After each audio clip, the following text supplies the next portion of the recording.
Sa kabilang bahay pala kami natulog nito and kinabukasan nga dumiretso agad kami ng alis. Pupunta lang naman kami doon sa pedya dahil ipapacheck up namin itong baget. So after nga ng check up, nilakad lang namin dahil malapit lang din naman yung bahay ng kapatid ni Pingoy dito na si Ronald. For the kwentuhan, takbuhan talaga yung mga pinagagawa ni na Pink at Kowa pati ng mga pinsan niya. And bago umuwi, dumaan kami sa may kainan ng mami at lugaw. Bukasan na nga pala ito, itatabi ko lang itong airbed na pinaghigaan namin dahil nga dito kami sa may sala natutulog. Kaya rin pala kami dito natutulog. Kasi nga, gusto ko talagang maglinis and hopefully, pagkagising ko nga, diretso na akong linis. Kasi anong nangyayari? Kapag galing pa ako sa bahay namin, sa apartment, tapos may balak ako maglinis sa kabila, minsan tanghali na kami nakakapunta dito, tapos may times pa na pagdating namin dito ng tanghali, tinatamad naman akong kumilos. So sabi ko, why not matulog tayo doon para pagising, diretso kilos na nga ako. So nag-breakfast lang din pala ako doon, tinimplahan pa ako ni Pingoy ng kape. So dito nga pala ako sa sala nila magfo-focus ng linis. And alam mo ba, kagabi, bago kasi namin to tinulugan, pinalitan ko yung bedsheet, yung punda, ganyan.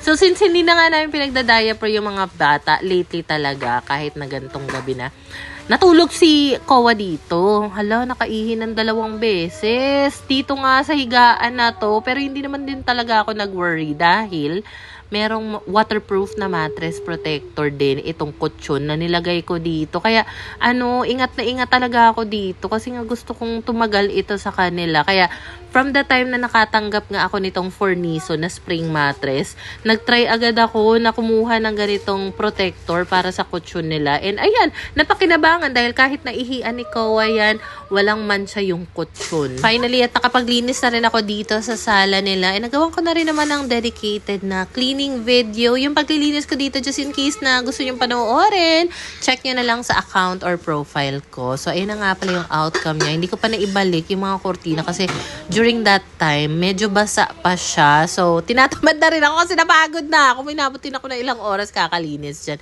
Isis Win, and who's this? Kowa. And who's this? Me. Who's this? Ate Bettina. And this?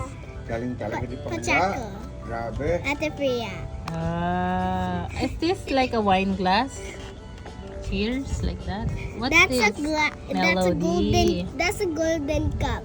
And this one is a golden cup. They all have a golden cup. Because it's the awarding ceremony. Oh, galing. They're living like queens. Gabi na rin kami nakauwi nito at eto nga yung naabutan namin pagpasok ng bahay. Yes, wala na po yung kitchen cabinet. Ibenta ko na po siya sa friend ko. Yung landlord ko, pati na rin pala si Papa ang nagtanggal ng cabinet habang wala kami dito sa bahay. Sabi ko ng drawing sa tablet ko at maganda po at welcome sa tablet ko. Ako yan at si ako yan din.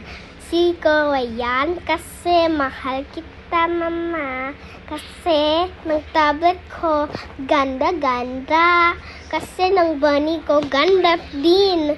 At ng house ko big house.